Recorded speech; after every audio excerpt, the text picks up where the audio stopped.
আমার কলিজার ভাই ও বোনেরা, আসসালামু আলাইকুম। আশা করি আপনারা ভালো আছেন। আলহামদুলিল্লাহ, আমিও ভালো আছি।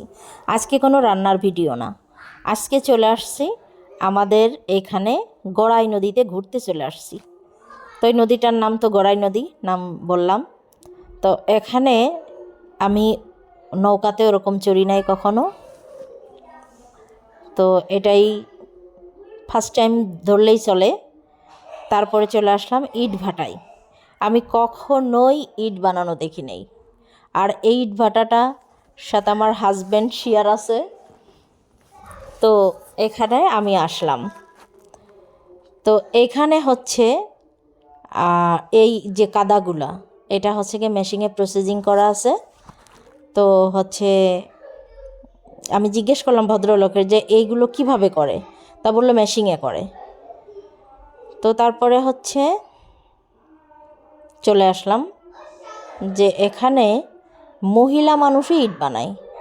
তো ভীষণ ইন্টারেস্টিং ব্যাপার, যে একটু চলেই আসলাম, এসে একটু কাছে এসে দাঁড়াই জিজ্ঞেস করলাম এই ভদ্রলোকের যে ভাইয়া আপনারা কিভাবে বানান। তা বলল যে ওনারা 1000 বানায়, 350 টাকা ওনাদের মজুরি।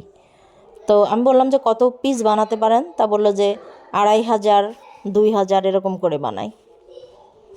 তো তারপরে এটা কিছুক্ষণ দাঁড়ায় দেখলাম। এটা আমার লাইফের ফার্স্ট। আমি ইটের ভাটা দূর থেকে দেখেছি, কিন্তু ইট বানানো এত কাছ থেকে কখনোই দেখি নেই। তারপরে হচ্ছে এটা আমার শ্বশুরবাড়ির এলাকা, তো এই জন্য আজকে ঘুরে ঘুরে দেখলাম।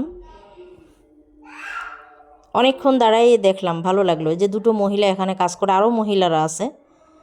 তো আসলেই এত দ্রুত এরা কাজ করে যে দেখে অবাক, ভাবাই জানা যে কী দ্রুত কাজ করে, যে 2500 3000 বানায়, ভাবা যায় তো এরকম। তারপরে এখানে আসলাম নদীর পাশে। এখানে এসে দেখলাম যে কিছু ছেলে পেলে এত দূর থেকে পিছলে করে কাদা দিয়ে পানি দিয়ে ওরা এইভাবে যেই বানাইছে, কি সুন্দর গড়ে গড়ে চলে যাচ্ছে। আরেকটা বাচ্চা পানি নিয়ে এসে দিল, আর আরেকজন স্রোত করে চলে গেল। বিষয়টা দেখে খুব ভালো লাগলো, খুব মজা নিলাম, খুব এনজয় করলাম। আমি অনেকক্ষণ দাঁড়ায় এই জিনিসটা দেখতেছিলাম।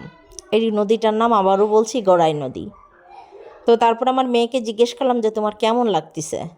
তারপরে যে এখানে আমার ভাস্তি আনহামনি, জিজ্ঞেস করলাম কেমন লাগছে, ও বলছে ভীষণ ভালো লাগছে। তো আমার কলিজার আপুরা ভাইয়ারা, আমার ভিডিওটা যদি প্লিজ ভালো লেগে থাকে, লাইক কমেন্ট শেয়ার করবেন। ভালো থাকবেন। আল্লাহ হাফেজ।